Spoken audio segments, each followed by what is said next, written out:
Welcome back sir একটা নতুন ভিডিওতে তোমাদের সকলকে স্বাগত জানাই। আর আজকে আমাকে বলেছে হচ্ছে কাটতে হবে আম গাছের ডাল একটা আছে, ওইটাকে আমাকে কেটে ফালি ফালি করতে হবে। ততক্ষণ না আমাকে খেতে দেবে না যতক্ষণ না ওটা আমি কেটে ফেলবো না। আর যাওয়ার সময় দেখলাম এই ডালটা অসুবিধা করছে যাওয়া আসার জন্য, তো সেই কারণে এই ডালটাও কেটে ফেলে দিলাম। আর এইখানে দেখতে পাচ্ছ আম গাছের ডালটা রাখা আছে, তো এটাই আমাকে কেটে ফালি ফালি করতে হবে, তবেই বলেছে দেবে খেতে। তো চলো এটাকে কাটা যাক।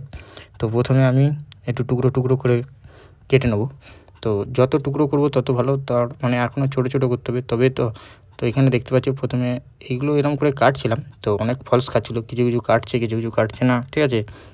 আর এটা অনেক বড় মোটা কাঠ, তো এটা কেটেছিলাম আগেই, তো সেই কারণে একটু হাতে ফাড়ার চেষ্টা করলাম, তো হাতে ফেরে ফেললাম। তো 1 ঘন্টা মোটামুটি খাটাখাটনির পর এই দেখতে পাচ্ছ বেরিয়ে গেছে এতগুলো কাঠ, ঠিক আছে।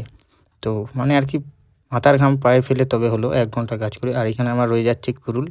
আর ভিডিওটি কেমন লাগলো অবশ্যই আমাকে কমেন্টে জানাতে ভুলবেন না। তো দেখা হবে এরকম একটা নতুন ভিডিওতে, ততক্ষণের জন্য টাটা অ্যান্ড বাই বাই।